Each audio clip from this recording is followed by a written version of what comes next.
Ever get that feeling? Like you're craving a really good, meaty conversation, one where you can really dig into some big ideas, but you end up stuck in small talk land. Oh, tell me about it. It's like you can feel the gears in your brain turning, but there's nowhere for those thoughts to go. Exactly. And that's what we're diving into today. We're talking about what Jordan Peterson calls the hyper-intellectual experience. It's a fascinating concept, this idea of a mind that's always going, always seeking out those complex connections. And you provided some great material for this deep dive, a lecture where Peterson really breaks it down. He doesn't beat around the bush, though, does he? He's pretty upfront about how tough it can be to find your intellectual tribe. He's very direct, actually. He says that true intellectual curiosity, real creativity, it's rare, like being an outlier on that bell curve. Okay, I like where you're going with this. So let's say someone's listening and they relate to that, feeling like a bit of an outlier. What then? Are they doomed to a life of shallow conversations? Not at all. But it is important to remember, I think, not everyone's wired the same way. And that's okay. It's about finding your people, the ones who get it. Peterson actually uses this great analogy about weightlifters. All right, I'm intrigued. Weightlifters, huh? Yeah.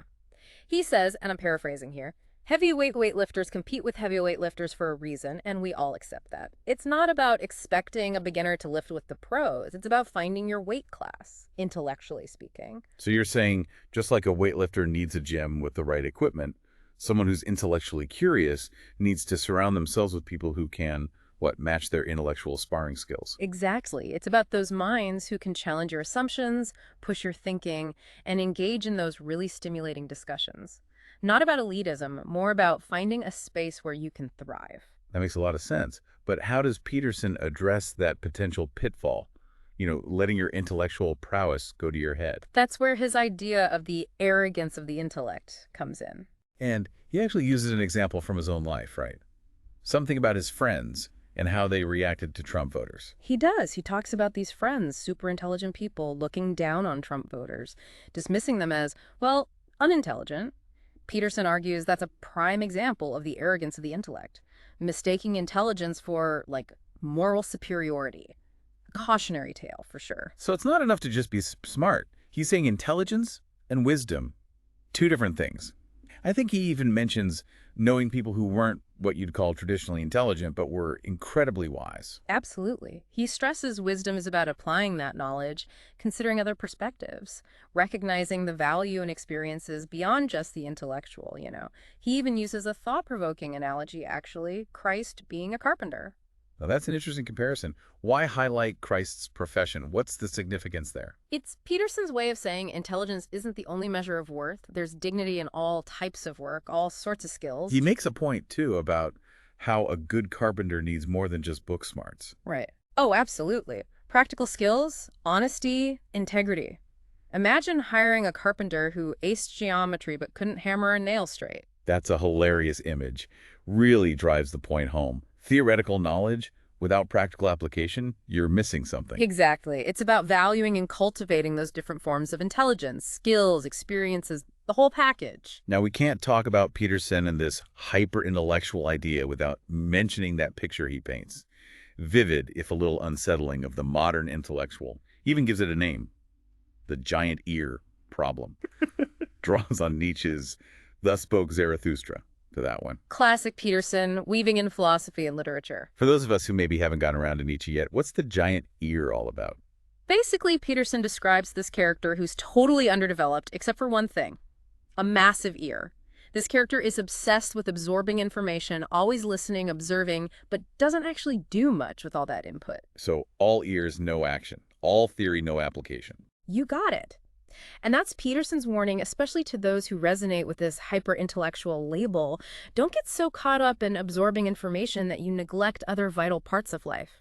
Relationships, practical skills, just being present in the moment even. It's easy to get lost in the world of ideas, but like you're saying, we can't let those giant ears stop us from fully engaging with life itself. It's a real balancing act, right? Staying curious, keeping that mind going, but not getting stuck in our heads. For sure. So someone's listening, and this is really hitting home for them, this hyper-intellectual thing. What would Peterson say to them? Where do they even begin? I think he'd say start with a little self-reflection, a little honesty. Are you maybe mistaking intelligence for being a better person? Are you truly listening to other people, their perspectives? Or just waiting to jump in with your own 2 cents? Oof, that hits close to home. Right. It's tough, but important. And Peterson, he's not all doom and gloom. He actually offers a way forward. He talks a lot about turning knowledge into action, finding purpose beyond just the world of ideas. It's that saying, isn't it? Knowledge without action, it's like having a car but never driving it. Hmm. All that potential, but going nowhere. Perfect analogy. And he builds on that, talking about developing what he calls competence. So more than just book smarts, right? What does he mean by confidence exactly? He sees it as the ability to actually navigate the world, problem solve, create things, be a contributing member of society, all of that. So less talk, more action. Exactly. He uses the example of a skilled tradesperson, like a plumber, an electrician. Interesting. He keeps coming back to these hands-on jobs. It's intentional. He's highlighting that true competence, it often blends knowledge and practical skills, Yeah. experience, hard work, all of it. Not just understanding something, but being able to actually do it in the real world. So let's say you're listening and you're relating to that giant ear problem. All thought, no action. What's a good first step to building that competence? Peterson would probably say, find something you're passionate about, something you really want to master. It could be anything, really. Learning a language, writing code, building furniture, you name it. Find that spark, that thing that grabs you, and just dive in. Exactly. Learn the ropes, build your skills step by step. And the key is consistency. Don't aim for perfection right away. Just show up, put in the effort, embrace the process, even when it's tough. So it's about finding that sweet spot, right? Where your intellectual curiosity meets real-world action. Well, Not abandoning the ideas, but finding a way to make them mean something tangible. you got it. Bridging that gap, theory and practice, thought and action, like you said. Peterson, he believes real fulfillment comes from connecting those intellectual pursuits with, your values, making a contribution that feels real, authentic to you. Okay, but how do you even figure that out? How do you go from hyper-intellectual to actually living a meaningful life? Yeah. It seems like the big question. The million-dollar question, for sure. And there's no easy answer, no magic formula. But Peterson, he gives us some good starting points. He talks about asking yourself some tough questions, like, what are your core values, really? What problems get you fired up, make you want to find solutions? What talents, what skills do you have that could actually help other people? So it's about looking inward first. Yeah. Understanding yourself, then looking outward. Exactly. And it's okay to try things out, experiment a bit. You're allowed to fail. It's part of the process. Peterson actually encourages people to embrace discomfort, push past those comfort zones. That's often where you find those hidden talents, those passions you never knew you had. This deep dive has been amazing. We've covered so much.